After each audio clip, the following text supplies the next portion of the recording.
titrage est quelque chose qui est fort utilisé en chimie, où on doit faire pas mal de dosage pour l'agroalimentaire ou autre. Et ça permet de calculer, de trouver, de mesurer la concentration d'une solution inconnue. Alors le matériel est toujours le même, on utilise une burette. Alors une burette, c'est un long tube gradué où le zéro est en haut et parfois c'est 25 ml, parfois c'est 50 ml, parfois beaucoup plus. Alors cette burette va contenir une solution qu'on va appeler une solution titrante, quelque chose qu'on trouve au labo dont on connaît bien la concentration. Celle-là, c'est pas l'inconnu. Alors pour remplir une burette, il y a toute une technique. On doit mettre le niveau de la solution bien placé, le ménisque qui touche le zéro. Il faut aussi penser à d'abord remplir le volume mort. Donc il faut remplir de trop et puis faire descendre, et cette descente remplit le volume mort. Donc ça, il ne faut pas tout de suite mettre au zéro, d'abord remplir le volume mort. Alors pour la solution titrée, donc la solution dont on cherche l'information, dont on cherche la concentration, on va la mettre en dessous. Alors dans un récipient qui est conique, en Erlenmeyer, parce que quand on va ajouter la solution titrante, il faudra pas, quand on va agiter, c'est plus facile de ne pas renverser quand ça a cette forme-là. Alors la solution titrée, elle est de concentration inconnue, et donc c'est notre inconnu du titrage. Ce qu'on cherche.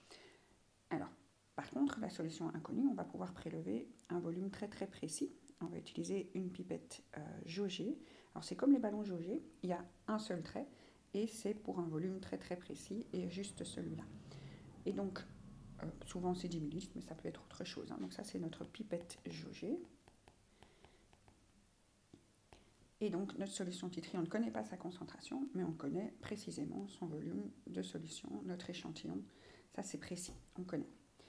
Donc, on connaît la concentration de notre solution titrante, on connaît le volume de notre échantillon, et puis on va ouvrir le robinet. Alors, normalement, on a bien choisi la solution titrante et titrée pour que ça réagisse, pour qu'il y ait quelque chose qui se passe. Souvent, c'est des titrages acide-base, mais il y a des titrages de précipitation, de redox, il y en a d'autres. Et donc, quand on va ajouter, le niveau va monter, et la réaction va se passer, il va falloir agiter. Alors, pour voir quelque chose, il faut ajouter un indicateur parfois, surtout pour les acides-bases, où les solutions acides et basiques sont plutôt incolores. On va ajouter un indicateur. Donc là, j'ai ajouté un compte-gouttes, et on va ajouter notre indicateur. Souvent, l'indicateur acide-base, c'est la phénylphtaline, c'est pour ça que j'utilise le rose. Donc l'indicateur, la phénylphtaline, elle passe d'incolore à rose. Et elle passe d'incolore à rose quand on passe d'une solution acide à une solution basique. Et donc l'indicateur, la phénylphtaline, va changer de couleur selon l'acidité de la solution, si on utilise un indicateur acide-base. Et cette acidité, elle bascule. On va avoir une solution qui était acide, et elle va devenir basique. Quand ça, mais quand on aura ajouté exactement ce qu'il fallait, ça va être neutre, mais on va avoir juste une goutte en trop.